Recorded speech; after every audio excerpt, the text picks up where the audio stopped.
Across the spinning arms of the Milky Way, on worlds bathed in the light of dying stars and newborn suns alike, the remnants of 1,000 species lay buried beneath alien soil. Their cities had crumbled. Their technologies had rusted. Their dreams had turned to dust in the cosmic wind. But Earth was different. Commander Jackson Cross stood at the reinforced observation deck of Luna Station Alpha, his weathered hands pressed against the cold titanium steel composite that separated him from the infinite void. The blue marble of his homeworld turned slowly below, its surface scarred by the geometric wounds of human ambition. Sprawling megacities that pulsed with bioluminescent traffic arteries, massive orbital elevators that pierced the atmosphere like silver needles, and the gleaming mirror shields of the planetary defense grid that had taken humanity 3 decades to construct. 42 years old, 24 years of military service.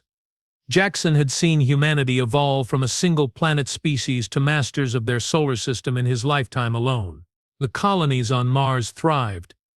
The mining operations in the asteroid belt had made rare earth metals as common as sand. The research stations orbiting Jupiter's moons had unlocked secrets of quantum mechanics that their ancestors couldn't have dreamed of. And yet, "Sir?" Lieutenant Rivera's voice cut through his contemplation. Young, eager, barely 25, with the kind of optimism that only came from a generation that had never known true war. "The deep space monitoring arrays are picking up something unusual." Jackson turned from the viewport, his steel-gray eyes reflecting the pale glow of the command center's holographic displays. The bridge of Luna Station Alpha hummed with quiet efficiency. Dozens of officers monitoring everything from solar wind patterns to the quantum signature of every ship in the system. Humanity had learned to watch, to listen, to prepare. They had learned these lessons the hard way. "That's fine, unusual, Lieutenant." Rivera's fingers danced across her holographic interface, and the main display materialized a 3-dimensional map of local space. "Gravitational anomalies, sir, starting approximately 72 hours ago." The computer initially classified them as background noise, but the pattern— She paused, her brow furrowing. "The pattern suggests artificial origin." The bridge fell silent. Even the ambient hum of the life support system seemed to quiet, as if the station itself was holding its breath. Jackson stepped closer to the display, studying the data streams that poured across the projection like digital rain. His training kicked in: pattern recognition, threat assessment, strategic analysis.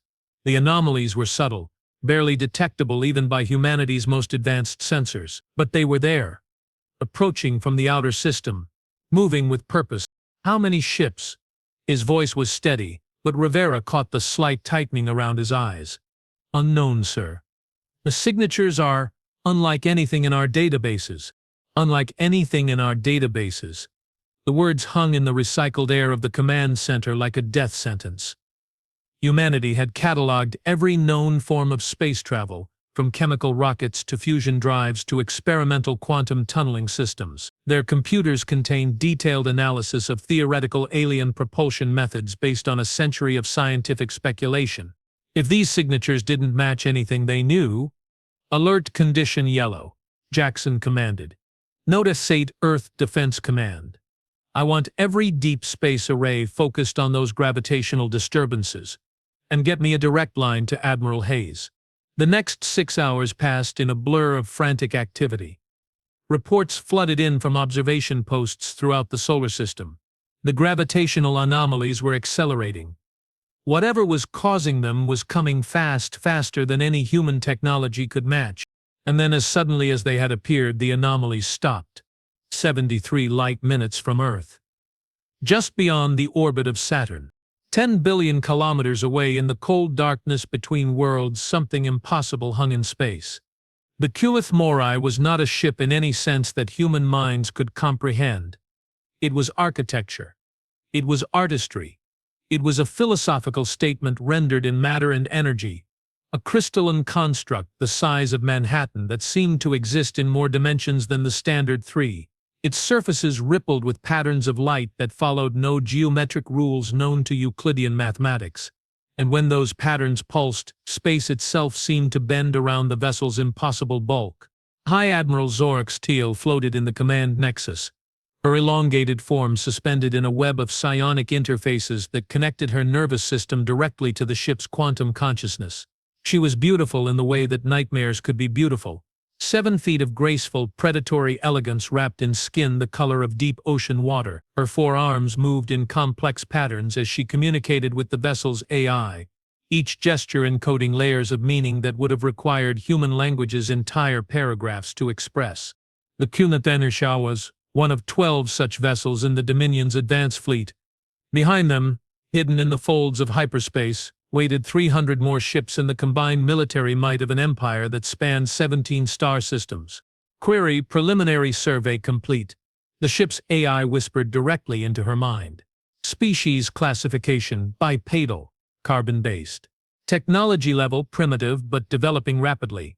Estimated tactical threat: negligible. Zorixtal's inner eyelids flickered, the Kithtar equivalent of a frown. She gestured for a detailed tactical analysis, and the command nexus filled with holographic representations of human space. Earth, Mars, the asteroid mining operations, the orbital defense platforms. Negligible. The word tasted wrong in her thoughts. The Kithtar Dominion had conquered 47 star systems in the past 2 millennia. They had faced species with energy weapons that could crack planets, with military doctrines refined over millions of years of warfare, with technologies that bordered on the supernatural. Each conquest had followed the same pattern: arrival, demonstration of superior force, surrender, integration into the Dominion. But this small, blue world, communications officer Nex High, she pulsed in the subsonic frequencies that carried over interstellar distances. Have we completed our linguistic analysis of the local species? Nex High's response rippled through the command nexus with the bitter taste of frustration. Partially. Hydrarally. The species uses thousands of discrete communication protocols. Our xenolinguistic algorithms require additional time to... Unacceptable. Sorextil's mental voice carried the weight of absolute authority. We will proceed with standard first contact protocols. Transmit the Dominion's terms of surrender in the 3 most prevalent local languages. Give them 72 of their planetary rotations to respond. She gestured dismissal, but Nex High's presence lingered in the neural link. Young, ambitious, perhaps too curious for her own good. High Admiral, if I may. The preliminary scans of their defensive installations are intriguing. The orbital platforms surrounding their homeworld utilize quantum field manipulation in ways our scientists don't fully understand. And their rapid technological advancements suggest what? The question crackled through the command nexus with dangerous energy. Perhaps this species warrants additional study before we proceed with conquest protocols. Silence. The kind of silence that came before executions. Then Zorixtal began to laugh. A sound like crystal wind chimes caught in a hurricane. Additional study. Child, do you know how many intriguing species the Dominion has encountered in the past 1,000 cycles? Do you know how many showed promise or rapid advancement or any of a dozen other characteristics that made young officers think they were special? The laughter stopped. They all burned the same. Jackson was in his quarters, trying to catch a few hours of sleep when the emergency klaxons began their mechanical shriek. He was dressed and running for the command center before his conscious mind had fully processed the sound, muscle memory and 24 years of training taking over where exhaustion had left him vulnerable. The bridge was chaos. Officers shouted orders and status reports over the wailing alarms while holographic displays painted the darkness in sharp, urgent colors. Rivera met him at the tactical station, her face pale but determined. Sir, we're receiving a transmission. Point of origin. Approximately 73 light minutes out, Jackson felt something cold settle in his chest. What kind of transmission? Directed at Earth. High energy, quantum encrypted. Our computers have been working to decrypt it for the past 40 minutes. She hesitated. Sir, it's in English, and Mandarin, and Arabic. The command center fell silent again. This time the silence stretched until it became unbearable. Put it through. The main display shimmered, and suddenly they were looking at something that had never walked on Earth. The creature, alien, The word alien finally had meaning, stood in what appeared to be a vast chamber filled with impossible architecture. Its skin had the deep blue-green color of ocean trenches, and its 4 arms moved with liquid grace as it spoke in perfect, unaccented English. Greetings, inhabitants of the 3rd planet of this system. I am High Admiral Zorixtil of the Keithar Dominion. Your species has been selected for integration into our empire. The words were delivered with the casual tone one might use to order lunch. Matter of fact, bureaucratic, utterly devoid of emotion. You have 72 of your planetary rotations to prepare for our arrival. Dismantle your orbital defense installations. Shut down your military communications networks. Prepare detailed population databases and resource inventories. Any resistance will be met with the complete sterilization of your planet. The transmission continued for another 30 minutes, laying out terms of surrender with the mechanical precision of an insurance policy. When it ended, the command center remained silent for a full minute. Lieutenant Rivera was the first to speak. Sir, what do we do? Jackson stared at the now blank display, his mind racing through possibilities and contingencies and the grim mathematics of interstellar warfare. Earth's orbital defenses were impressive by human standards, but they had been designed to protect against human threats. Asteroid impacts, rogue nations with nuclear capabilities, terrorists with dirty bombs. Not this. Get me Admiral Hayes, he said quietly, and patch me through to every colony, every outpost, every ship in human space. Sir?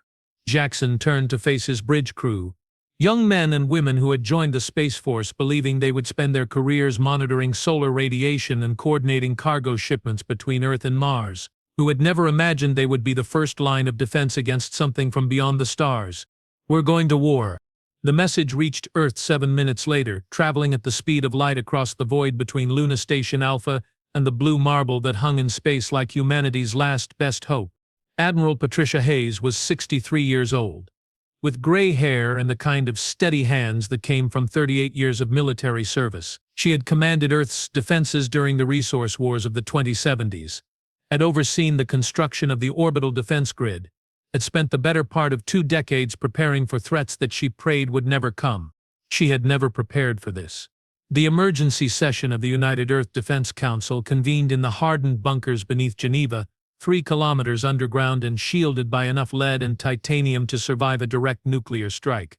Representatives from every nation, every colony, every human settlement gathered around a conference table that had been designed to host discussions about trade disputes and territorial boundaries.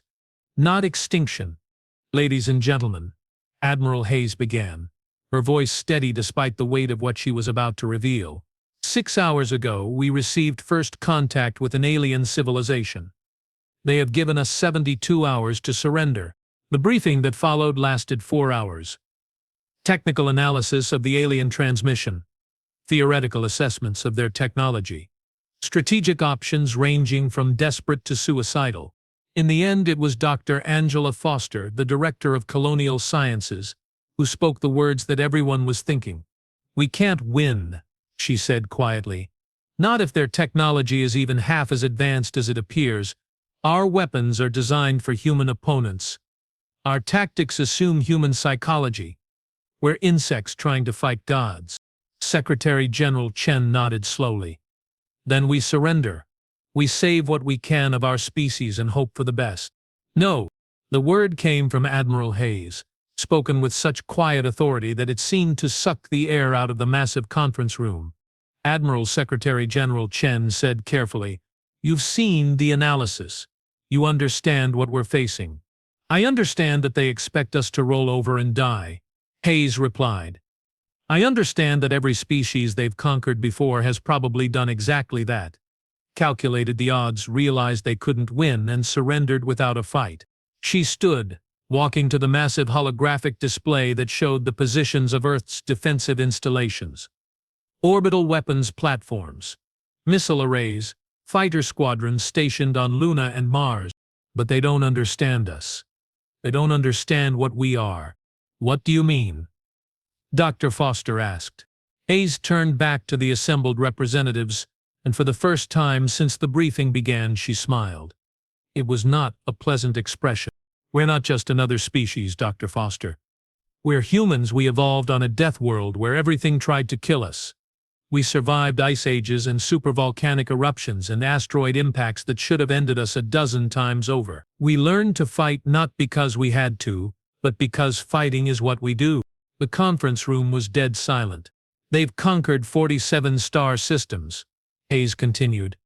47 civilizations that looked at the odds and made the rational choice to surrender. But rational. She laughed, and the sound was as sharp as breaking glass. Rational went out the window the moment we crawled down from the trees and decided we owned this planet. Rational would have kept us huddled around fires hiding from predators. Rational would have prevented us from crossing oceans in wooden boats or launching ourselves into space on controlled explosions. She gestured to the display. We have 72 hours to prepare. That's 72 hours to show them what happens when you threaten a species that climbed to the top of the food chain by refusing to back down. Secretary General Chen cleared his throat. Admiral, even if we fight, even if we somehow manage to inflict casualties, they'll still win. And when they do, they'll exterminate us for resisting. Maybe. Hayes shrugged. But they'll remember us. Every species they encounter after this will hear the story of what happened when the Kuthtar Dominion tried to conquer Earth.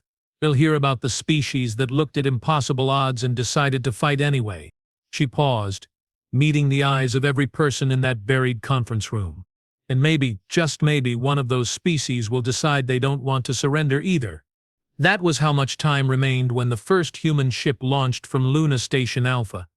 The UHDS Defiance was not humanity's most advanced vessel. That honor belonged to the experimental quantum drive cruisers still under construction in the orbital shipyards above Mars. She was not their largest. The colony ships that had carried millions to the outer planets dwarfed her bulk. She was not even their most heavily armed. The orbital defense platforms that ringed Earth mounted weapons that could reduce asteroids to component atoms. But the Defiance was fast. And more importantly, she was expendable. Captain Diana Liu had volunteered for the mission without hesitation. 34 years old, decorated veteran of the Martian border conflicts, mother of 2 children who would grow up in a universe forever changed by what happened in the next 3 days. She understood the mathematics of her situation with crystal clarity. The Defiance and her crew of 47 would not be coming home. They would, however, be sending a message. The ship's quantum drive engaged with a sound like reality tearing. And suddenly they were moving faster than Einstein had ever imagined possible. Space folded around them, distance becoming a suggestion rather than a loss. In 17 hours they would reach the position where the alien fleet waited. In 17 hours humanity would fire the first shot in a war they could not win. High Admiral Zorix felt the moment when the primitive craft entered hyperspace. The sensation rippled through the Kithmore's quantum consciousness like a pebble dropped into still water. Her secondary eyes snapped open, focusing on the tactical display that materialized around her suspended form. Alert. Hostile vessel approaching. Estimated time to contact 17 standard time cycles. A single ship. Moving at velocities that suggested these humans possessed more advanced propulsion technology than the initial survey had indicated. But still, a single ship against 12 of the Dominion's most advanced vessels. Communications, she pulsed. Open a channel to the approaching craft. The connection established itself through layers of quantum encryption, and suddenly Zorix Steele was looking at the bridge of a human warship. The creature in command, female. Her xenobiology training reminded her sat in what appeared to be a primitive command chair surrounded by flickering displays and crew members who moved with military precision. I am High Admiral Zorix Teal of the Kuthtar Dominion. She began in the same bureaucratic tone she had used for the surrender demand.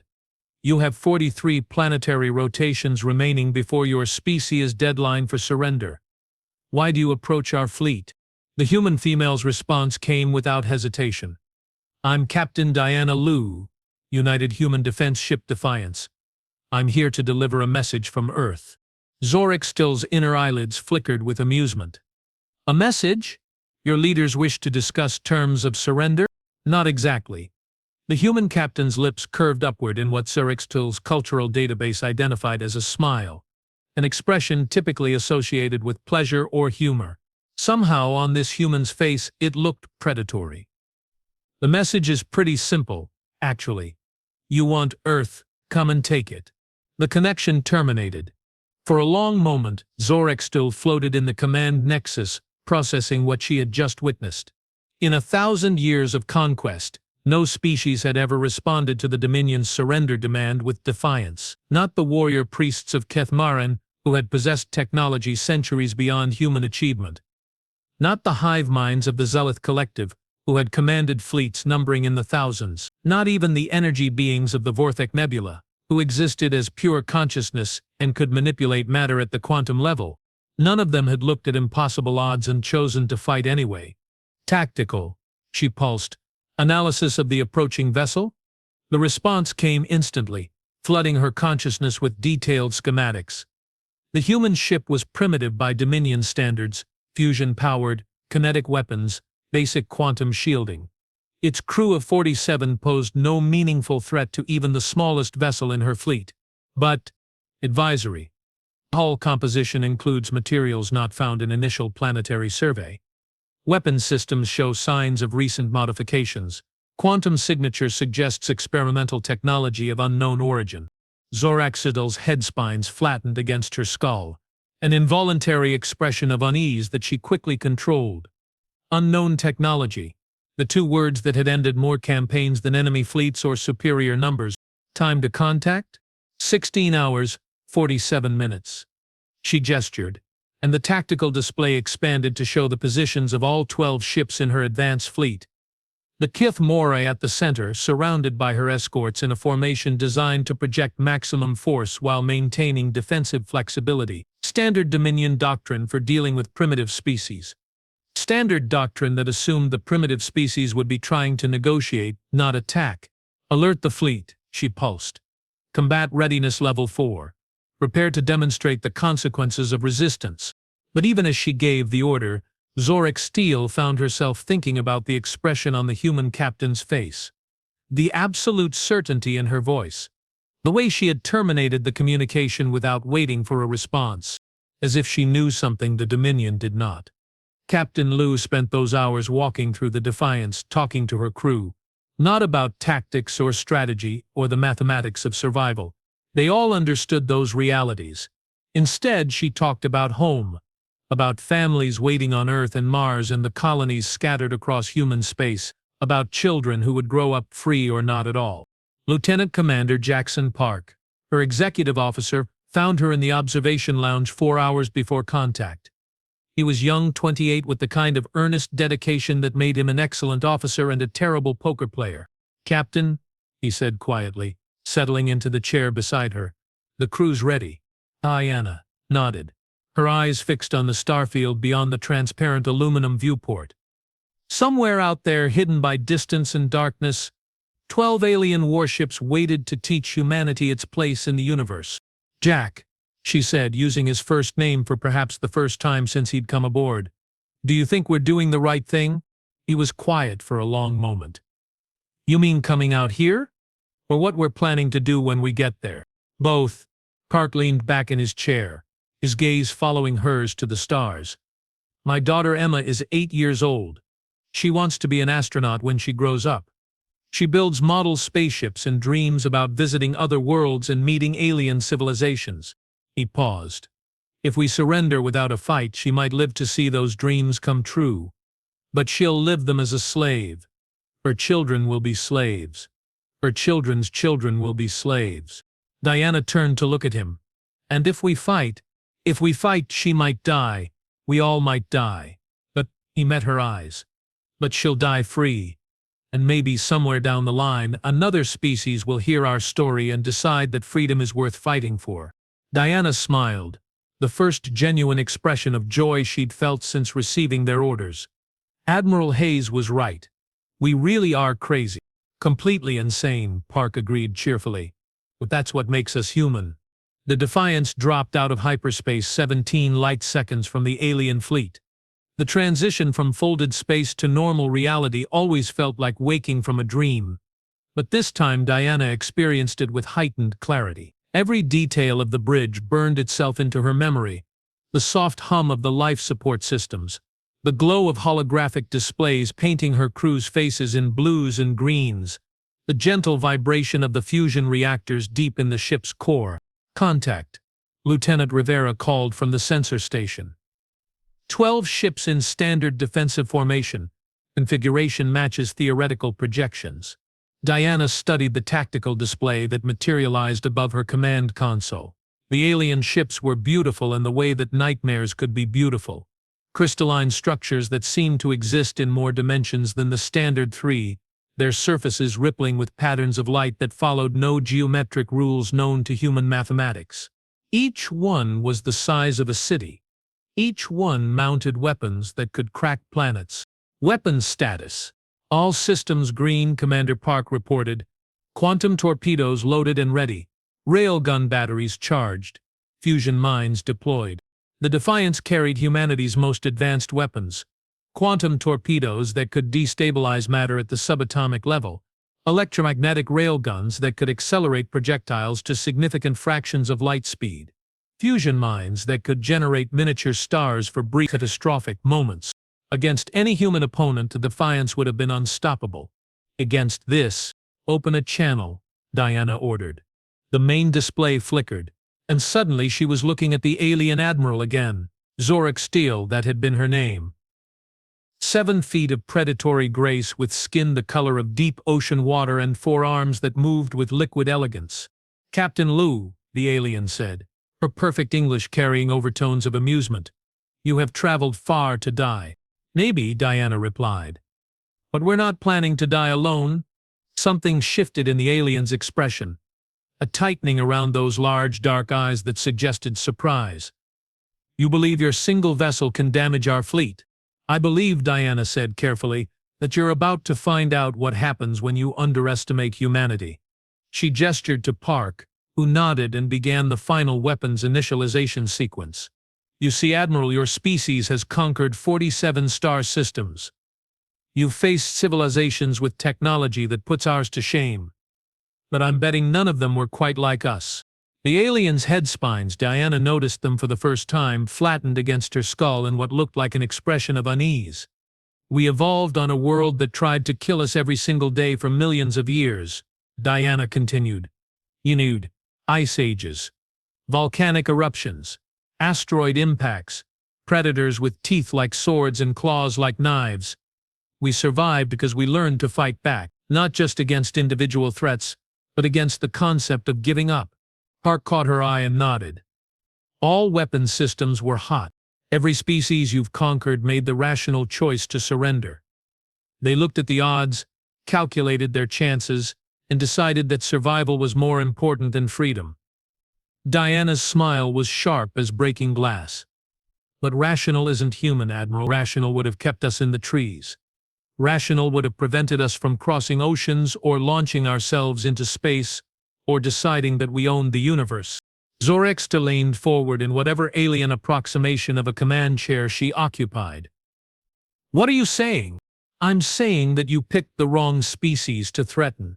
We don't surrender. We don't give up. And when someone comes to our home and tells us to kneel, Diana's hand moved to the firing control. We teach them why Earth is called a death world. Her finger found the trigger. Fire everything. Space erupted in light and fury. The Defiance's quantum torpedoes struck first, their exotic matter warheads punching through reality itself to deliver antimatter payloads directly into the heart of the nearest alien vessel. The crystalline ship's defenses, some kind of energy barrier that bent space around its hull, held for perhaps 3 seconds before collapsing under the assault. The explosion that followed turned the alien ship into a brief, brilliant star. Electromagnetic railgun rounds followed the torpedoes. Tungsten penetrators accelerated to 20% of light speed. They struck the second alien vessel before its crew could even begin evasive maneuvers, punching through exotic armor like bullets through paper. The fusion mines were the final insult. Small devices that the Defiance had been scattering in her wake since dropping out of hyperspace. They detonated in sequence, creating a chain reaction of miniature suns that turned empty space into a killing field of radiation and plasma. In 17 seconds, humanity destroyed 2 ships and damaged 3 more. Then the aliens returned fire. The Defiance died badly. Her quantum shielding held for perhaps 6 seconds against weapons that manipulated the fundamental forces of the universe, then collapsed like wet paper. Her hull, constructed from the strongest materials human science could produce, vaporized under the focused attention of energies that belonged in the cores of stars. She had been a good ship. She had been crewed by good people. She had sent exactly the message Diana Liu intended. High Admiral Zorex Till floated in the command nexus, staring at the tactical display with all 4 eyes wide open. 2 ships. The humans had destroyed 2 ships and damaged 3 more before the fleet could respond. In 47 conquests spanning 2 millennia, no primitive species had ever inflicted casualties on the Dominion's forces during first contact. No one. Damage report. She pulsed, her mental voice tight with barely controlled shock. The responses flooded her consciousness. Vessel Katniran, complete loss of hull integrity. No survivors. Vessel Morthok, complete loss of hull integrity. No survivors. Vessel Jekto, major damage to propulsion systems and weapons arrays. Vessel Jekto, moderate damage to defensive systems. Vessel Jekto, minor damage to outer hull sections. 5 ships. A single human vessel, primitive by Dominion standards, had engaged 12 of the most advanced warships in known space and inflicted significant casualties on nearly half the fleet. Analysis: human weapons technology significantly more advanced than initial surveys indicated. Recommend immediate tactical revision. Zorex Till's head spines flattened completely against her skull. Tactical revision.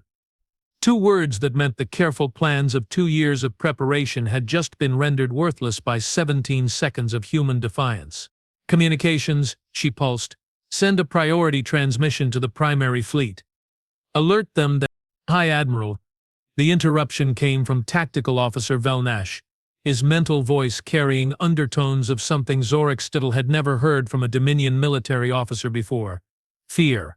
We're detecting additional quantum signatures. Multiple contacts approaching from the inner system. The tactical display expanded, and suddenly Zorex Tittle is looking at something that defied every assumption the Dominion had made about human capabilities. Ships. Dozens of them. Rising from the gravity wells of Earth and Mars and the asteroid belt like a swarm of angry insects. Not the massive, overwhelming fleet that a truly advanced civilization might deploy, but fast, maneuverable craft that moved with the precise coordination of a species that had spent millennia learning to fight together. How many? She asked, though part of her already knew the answer would be unacceptable. Sensor analysis complete. 67 vessels detected. Configuration suggests coordinated assault pattern. Estimated time to contact, 14 hours. 67 ships, against 10 remaining vessels of her advance fleet, 3 of which were damaged and operating at reduced efficiency.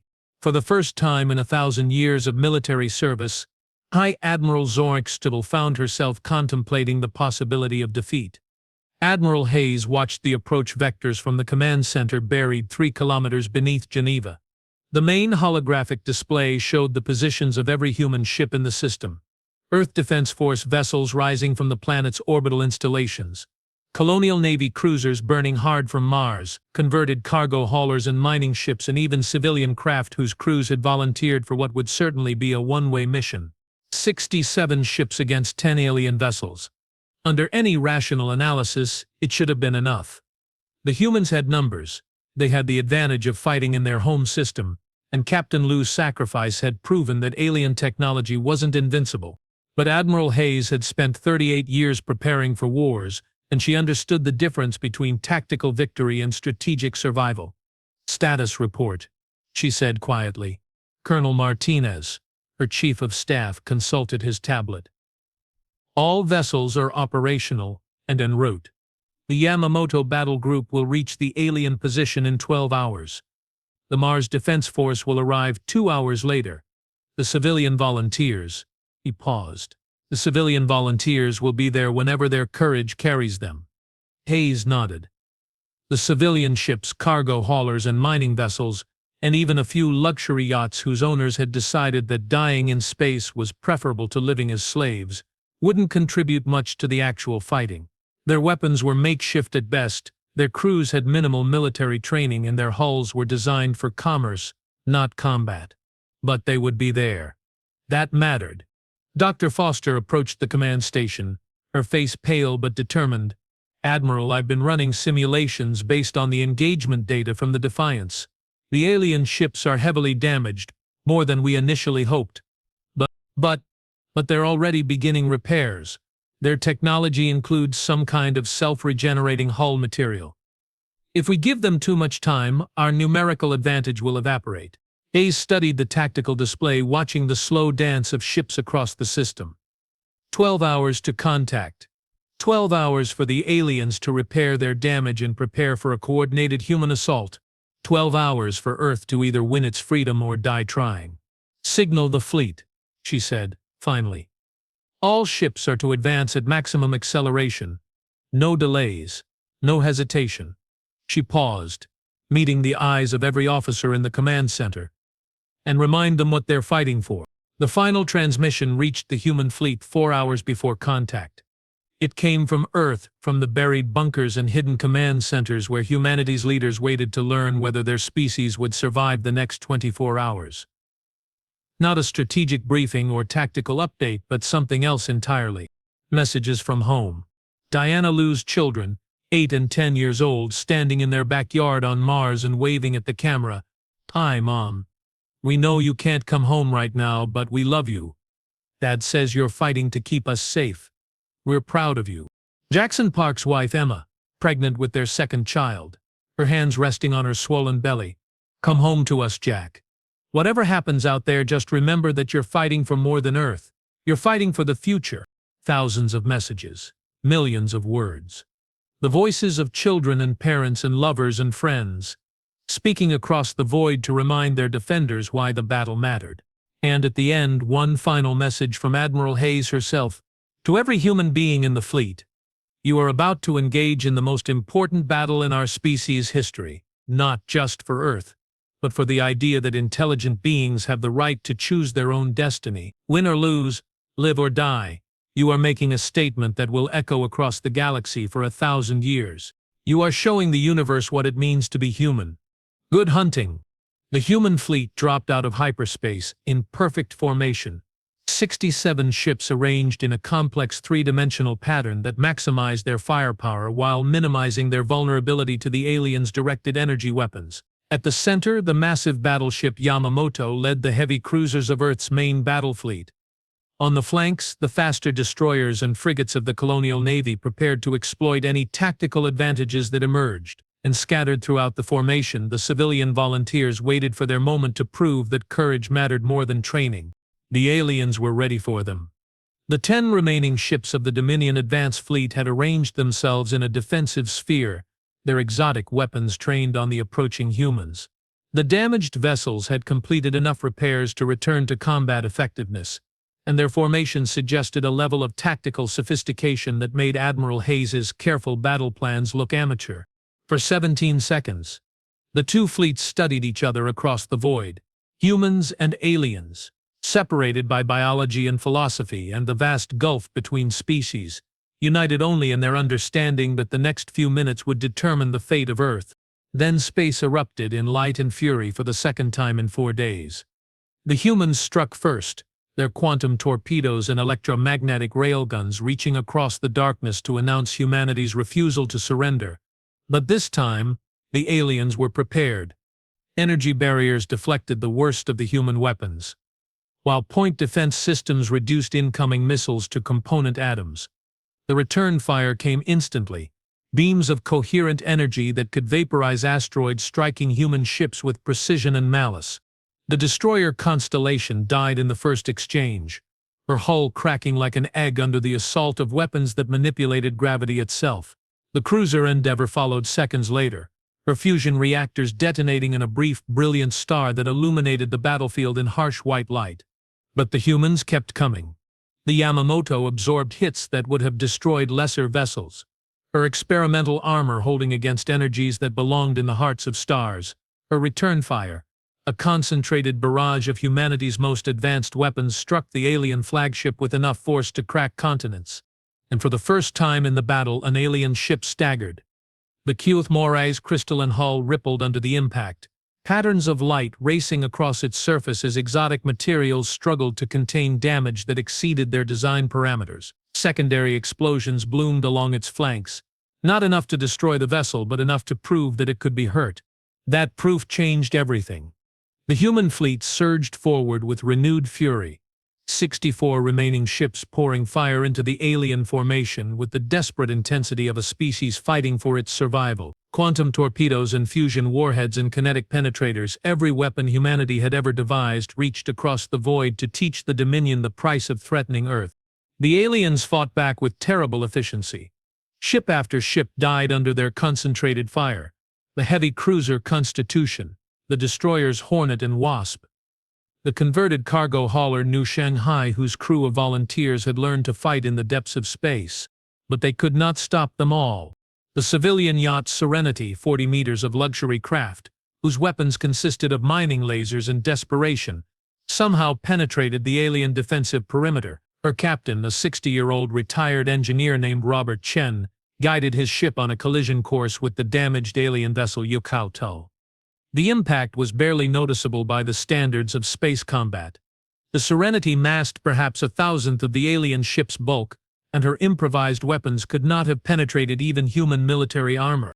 But she struck at exactly the right point, exactly the right angle to destabilize damage that was already cascading through the alien vessel's exotic hull.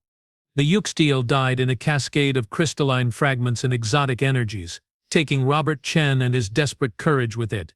High Admiral Zorgs felt the moment when tactical control of the battle slipped away from her. It came not in a single catastrophic moment, but as a gradual realization that the careful mathematics of Dominion military doctrine no longer applied.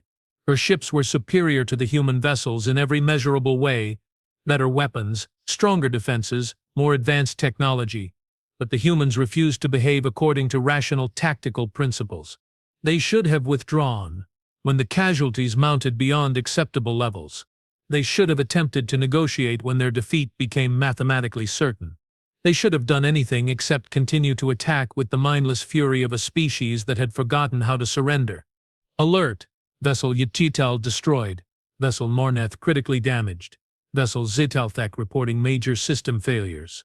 7 ships. She had 7 ships remaining against 39 human vessels that showed no signs of retreating despite catastrophic losses. The tactical situation was impossible. Her forces were outnumbered more than 5 to 1 by opponents who had proven capable of inflicting significant damage on Dominion technology. Standard doctrine called for immediate withdrawal and reinforcement. But Zorik still found herself thinking about the human captain who had died 4 days earlier.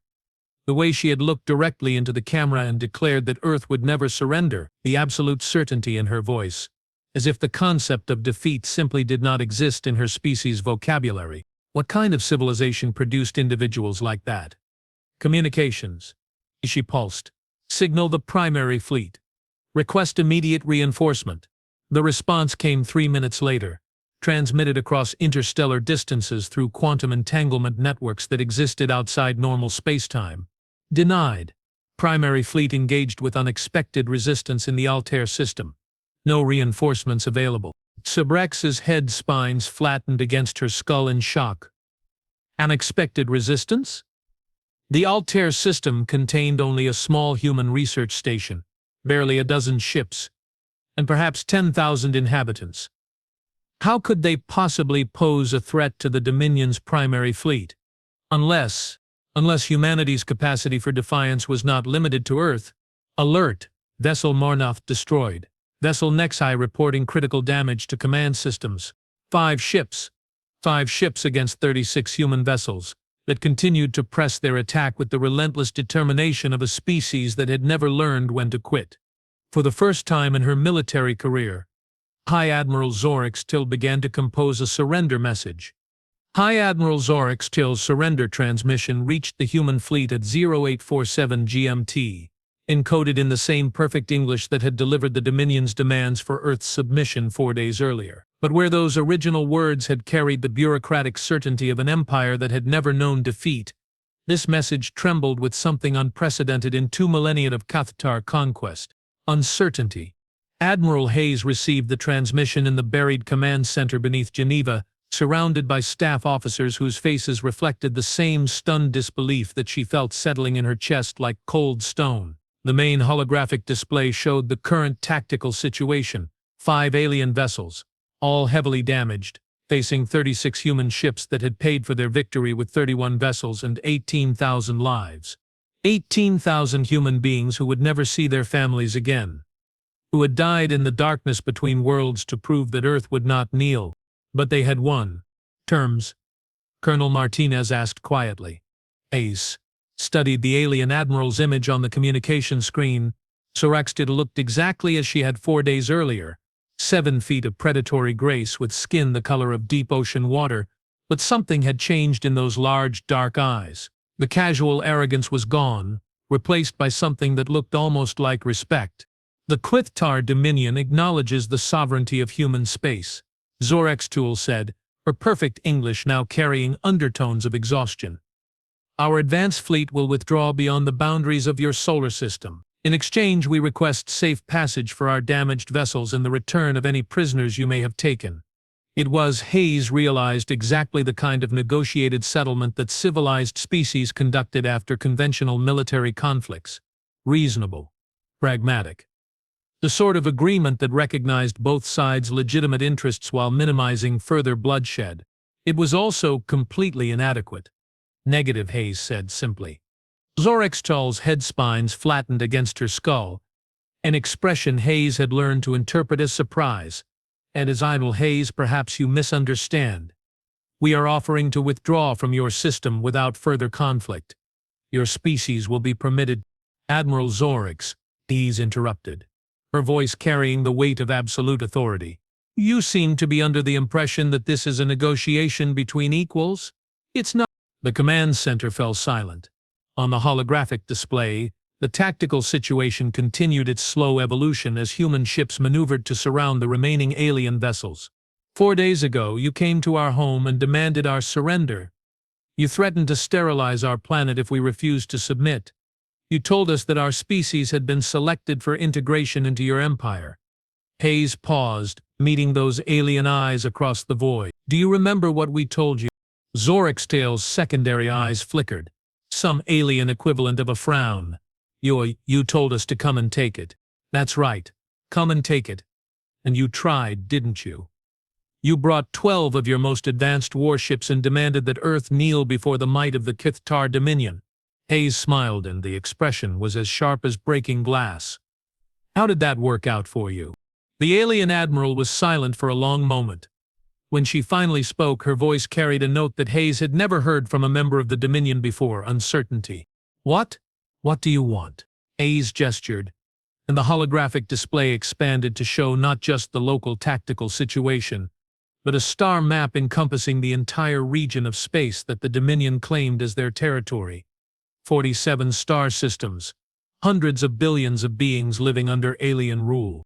We want to discuss the terms of your surrender, Hayes said quietly. Zorextal floated in the command nexus of the Kyathmorai, her forearms moving in complex patterns as she processed what the human admiral had just said. Surrender, not withdrawal, not negotiated settlement, not any of the dozen diplomatic frameworks that civilized species use to resolve conflicts. Surrender. In 2 millennia of conquest, the Quithtar Dominion had never surrendered to anyone. The concept existed in their military lexicon only as a theoretical possibility, something that inferior species did when confronted with Dominion superiority. Alert! Human vessels continuing approach. Weapons signatures indicate full combat readiness. Estimated time to optimal firing position: 12 minutes.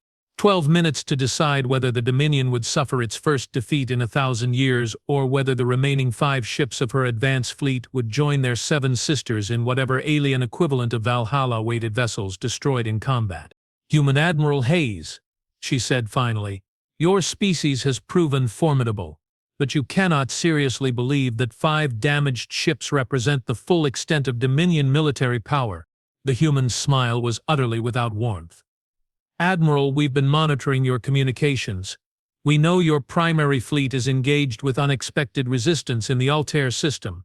We know that requests for reinforcement have been denied, and we know that right now, at this moment, you are facing the possibility of complete tactical defeat with no hope of immediate support. Zorixta felt something cold settle in her chest, a sensation she had not experienced since her earliest days as a junior officer facing combat for the first time.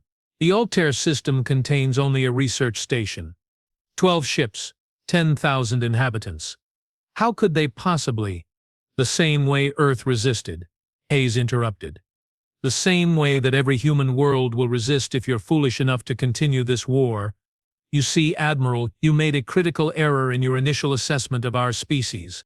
The holographic display on the human end of the communication shifted, showing images of human space, the massive orbital cities that ringed Earth, the thriving colonies on Mars and the outer planets, the mining operations that had turned the asteroid belt into humanity's industrial heartland. You assumed we were just another primitive species that could be conquered through overwhelming force. But we're not primitive, Admiral. We're young. There's a difference. Hayes leaned forward in her command chair. Primitive species have had time to grow comfortable with their limitation. They understand their place in the universe, and they know when they're outmatched. The images shifted again, showing human children playing in parks on Mars, scientists conducting research on the moons of Jupiter, families gathered around dinner tables in orbital habitats. But young species don't know what's impossible yet. They haven't learned to accept defeat gracefully. They look at overwhelming odds and think, well, this will be interesting. Zorixta's inner eyelids flickered as she processed the implications. If the humans at Altair were fighting with the same desperate intensity that had characterized the defense of Earth, if every human world would resist with equal fury, you're talking about a war of extinction, she said quietly. No, Hayes replied. We're talking about a war of liberation. Your empire has enslaved 47 star systems. Admiral, hundreds of billions of beings living under alien rule, paying tribute to distant masters, watching their children grow up as subjects rather than citizens.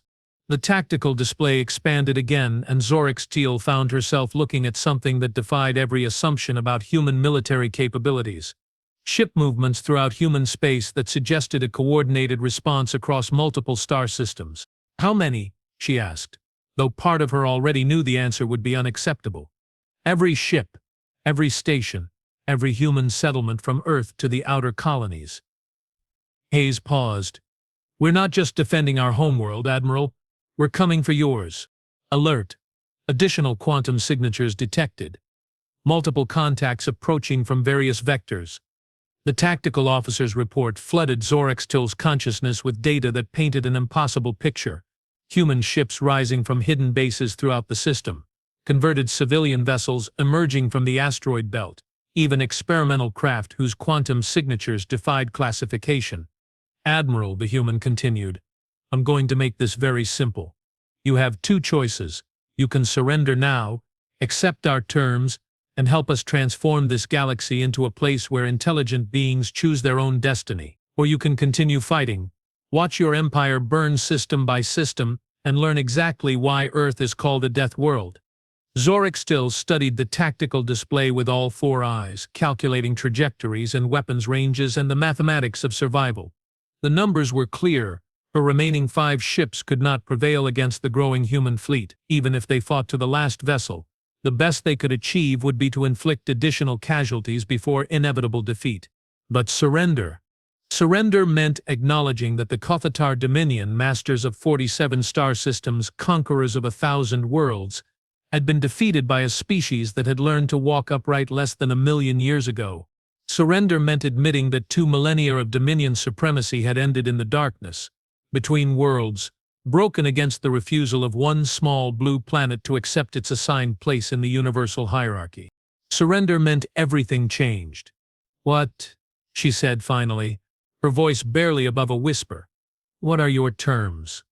The ceremony took place aboard the human battleship Yamamoto, in a conference room hastily converted to accommodate both human and alien participants. Admiral Hayes sat at one end of a titanium table that had been manufactured in the orbital shipyards above Mars.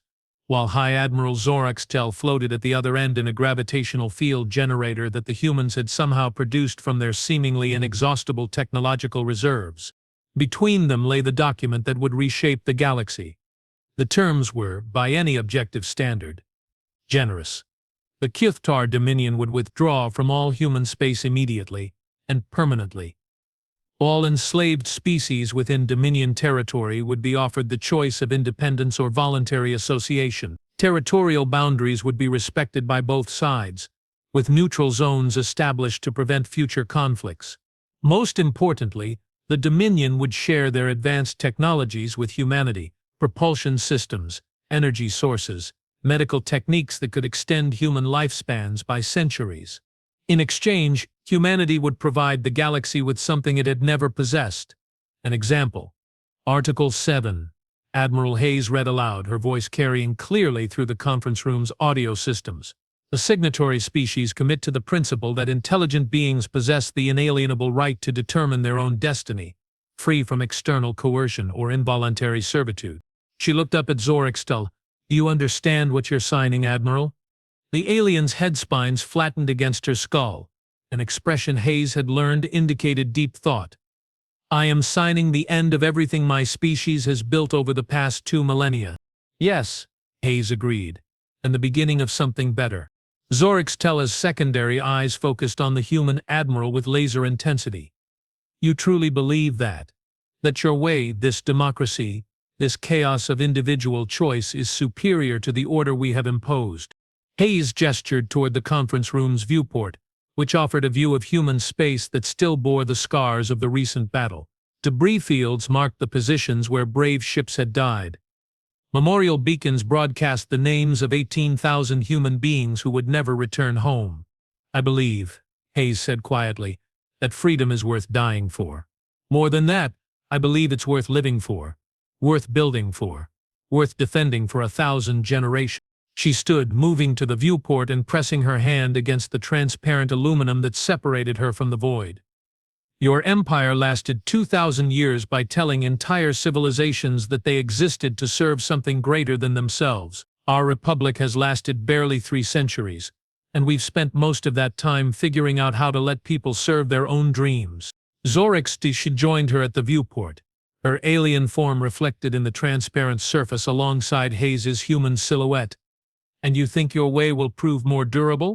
I think, Hayes said, that we're about to find out.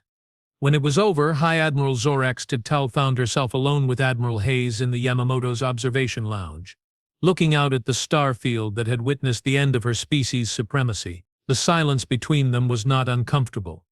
It was the silence of 2 military officers who had fought each other with honor and now sought to understand the meaning of their conflict. There is something I must ask, Zoraxtel said finally. Your Captain Lu, the one who died attacking our fleet, what was she hoping to accomplish? She must have known her single ship could not defeat us. Hayes considered the question for a long moment. She wasn't trying to defeat you, Admiral. She was trying to teach you something. Teach us what? That humans don't surrender. That we would rather die fighting than live kneeling. That if you wanted to conquer Earth, you would have to kill every last one of us. Hayes paused, and that even then we would find a way to make you pay for it. Zoraxtel's inner eyelids flickered. A lesson in futility. A lesson in humanity. Hayes turned from the viewport to meet those alien eyes directly. Your species conquers through superior force. You demonstrate overwhelming power, demand submission, and integrate the defeated into your empire. It's efficient. It's logical. It's worked for 2,000 years. She gestured toward the debris field that marked where the battle had been fought. But it only works if your opponents value survival over freedom. And humans, she smiled. Humans are crazy enough to value freedom over everything else. Zoraxtel was quiet for several minutes, processing the implications. When she finally spoke, her voice carried a note of something that might have been wonder. Your species is very young, Admiral Hayes. Most civilizations require millennia to develop the technologies you have mastered in mere centuries. How do you accomplish so much in so little time? We don't accept limitations, Hayes replied simply. When someone tells us something is impossible, We assume they just haven't figured out how to do it yet. When the universe tries to kill us, we invent better ways to survive. When aliens come to our home and demand our surrender, she shrugged. We teach them why that was a bad idea. The alien admiral's head spines rippled in what Hayes had learned was the Kith-Tar equivalent of laughter. Perhaps our defeat was inevitable. Perhaps any species that refuses to acknowledge the impossible will eventually achieve it. Maybe, Hayes agreed. Or maybe we just got lucky. They stood together in the observation lounge, human and alien, looking out at the stars that would now bear witness to a very different kind of galaxy. A place where intelligent beings chose their own paths, where freedom was not a privilege granted by distant masters, but a right that each species defended for itself. A place where the word surrender would gradually disappear from diplomatic vocabulary, replaced by concepts like cooperation and voluntary association and mutual defense. A place that would be shaped not by the strongest, but by the bravest. Admiral Zorix, Hayes said quietly, "There's something else you should know." "Yes? This isn't over. The Accords of Sol are just the beginning. In 5 years, maybe 10, we'll start receiving distress calls from worlds throughout your former empire. Species that heard about what happened here and decided they want their freedom back. Civilizations that have been enslaved for centuries and suddenly remember what it means to dream of independence." Zorextel's head spines flattened completely. "And humanity will answer those calls, every single one of them, because that's what humans do. We hear someone crying for help and we come running. It doesn't matter if they're human or alien or something we've never encountered before. It doesn't matter if the odds are impossible or the enemy is overwhelming. We come running." Hayes turned from the viewport, her expression serious. "So I suggest you start preparing your people for a very different kind of universe, Admiral. One where being strong isn't enough anymore, where the only empire that will endure is the one built on the freely given consent of its citizens." Zorek still nodded slowly. "A galaxy where every world is as dangerous as Earth." "Exactly." Hayes smiled, and for the first time since their initial contact the expression was warm rather than predatory. "Welcome to the human age, Admiral. Try to keep up." Admiral Diana Chiang, formerly Lieutenant Rivera of Luna Station Alpha, stood on the bridge of the UHS Indomitable, watching as the last Quater garrison ship limped away from the planet they had held for 8 centuries. The orbital bombardment platforms that had kept 3 billion Velhari in slavery were now expanding clouds of metallic debris destroyed by weapons that married human innovation with alien technology. Below them, on the surface of a world whose name translated roughly as hope deferred, celebration bonfires lit the night side of the planet like scattered stars. "Admiral," her communications officer reported, "we're receiving a transmission from the Velhari Planetary Council." They're singing, ma'am." Chang smiled. After 10 years of liberation campaigns, she had learned to recognize the sound of freedom being born. It was different for every species, sometimes celebration, sometimes tears, sometimes the kind of stunned silence that came when beings who had hadn't how to dream suddenly remembered their wings. "Put it through, Lieutenant." The bridge filled with alien music, harmonics that had been banned under Dominion rule, melodies that spoke of ancient glories and future possibilities. And woven through the song, in the universal language of mathematics, a simple message: "Thank you." "Signal the fleet," Chang ordered. "Mission accomplished. Set course for the Ragjel system. Intelligence reports indicate another 3 worlds ready for liberation." As the human fleet prepared to fold space around them and leap to their next battle, Chang found herself thinking about Captain Lu, the woman who had died 10 years earlier to prove that humans would never surrender. She wondered what Lu would think of the galaxy that had grown from her sacrifice. A galaxy where the word empire was becoming extinct, where species contacted humanity not for conquest or submission, but for partnership and protection, where the idea that intelligent beings could own other intelligent beings was considered a relic of a darker age. A galaxy where freedom was no longer the exception, but the rule. The Indomitable engaged her quantum drive and leaped toward the stars, carrying humanity's promise to the next world that had decided slavery was no longer acceptable. Behind her, the Velhari sang their songs of liberation into the endless night. And somewhere in the cosmic wind between the stars, The spirit of every human who had ever refused to surrender smiled and whispered the words that had become humanity's gift to the universe. Come and take it.